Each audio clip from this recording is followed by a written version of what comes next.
Let's get into a story about Elon Musk and how X is allowing supposedly harmful content and misinformation to spread. So, the Center for Countering Digital Hate, which is a U.S. nonprofit and British charity, wants its advertisers to boycott X. A whistleblower recently exposed the organization, whose goal it says is to, quote, kill Musk's Twitter.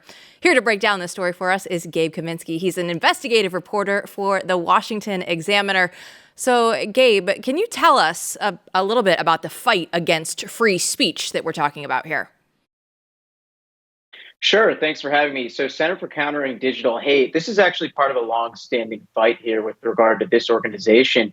House Judiciary Committee Chairman Jim Jordan many months ago actually subpoenaed the Center for Countering Digital Hate, and that followed the committee, that Republican-led committee, unearthing documents that show that that organization, which shares close ties to the United Kingdom's government, the British government, that they have been urging, along with various other U.S. government and British government funded entities, for alleged disinformation or misinformation in the United States to be removed from social media platforms. Something really interesting about this organization is that one of its founders, Morgan McSweeney, recently was unearthed to have been advising Kamala Harris's campaign on strategy. Another really important part about this organization, Center for Countering Digital Hate, is that Imran Ahmed, one of its founders, previously, along with other officials at the organization, advised and worked for British politicians. Meanwhile, Nick Clegg, who previously was a board member for the Center for Countering Digital Hate, according to documents we obtained through the Judiciary Committee subpoena, was seeking to pressure Facebook, who then was in contact with the White House, to remove content on social media in 2020 related to COVID-19 misinformation. Now Nick Clegg is over working at Meta, so there's kind of an interesting circular relationship here between the government, social media platforms, and NGOs. Unbelievable. You can just trace one person, right, wandering in the iron triangle of censorship. One thing that I do wonder about is the difference maker here, maybe the fact that Elon Musk has decided that this means war. And we know that he's had some success in the past in at least fending off these sorts of attacks. But I actually want to get to your story because you yourself have been targeted by the State Department and reports on the state's Global Engagement Center, right, where we've been giving money, our government has been giving money overseas, and then you were attacked. So tell our audience about that. Oh, sure, absolutely. So last year at the Washington Examiner, we reported on how the State Department, the U.S. government, sent hundreds of thousands of dollars to an NGO called the Global Disinformation Index, a British NGO that we found and continues to do. They create a blacklist of conservative media outlets that they wish to defund and deplatform by pressuring advertisers to strip them of revenue. Now, following that report, what we learned, the New York Post had reported that the State Department crafted internal press guidance in connection to my stories, and a friend of mine, Matt Taibbi's great reporting on the Twitter files, and essentially sought to link our reporting to a Russian disinformation campaign.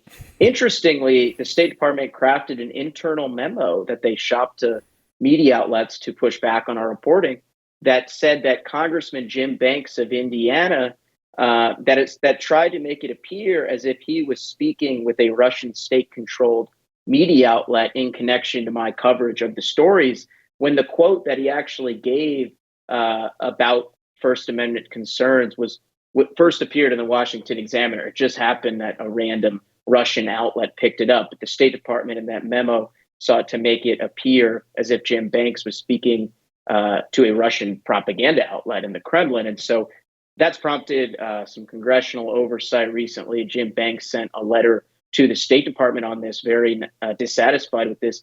And Congressman Darrell Issa of California did something similar. A watchdog organization called Functional Government Initiative recently launched its own public records investigation to the State Department to unearth records related to that. So I think there is some movement here. It'll be interesting to see if outside organizations seek to look into it more. But it's an example of the government's own efforts to push back on any ideas or reporting that has unearthed its ties to outside organizations that have appeared to try to censor voices online, specifically conservative voices.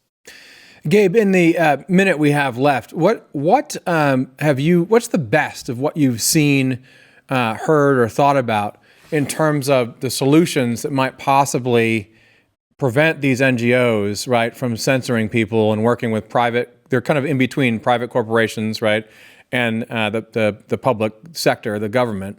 What are the best ways to counter this that you've seen?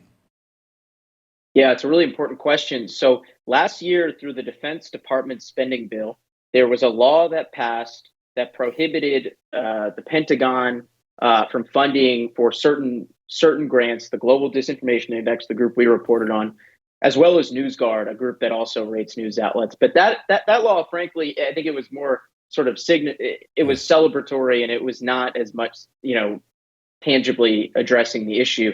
But there is a current provision in the State Department appropriations bill that cleared the House because Republicans introduced that provision, and it would ban the State Department's Global Engagement Center essentially from receiving funding in the future and from funding groups aiming to thwart dis and misinformation online. And that's really important because the State Department's Global Engagement Center is the office in the State Department that's been behind a lot of these efforts in the past and really has led the charge on working with social media to thwart conservative voices online. So if that bill passes the Senate before the year is up, I think that will be really significant. I will also note that there is a current lawsuit by the Federalist, the Daily Wire, and the state of Texas through Ken Paxton, the Attorney General, against the State Department over them funding the Global Disinformation Index and NewsGuard. And that lawsuit will soon go to discovery, which could really give all of our outlets, the Examiner, the Blaze, et cetera, outlets that have been targeted, a really critical window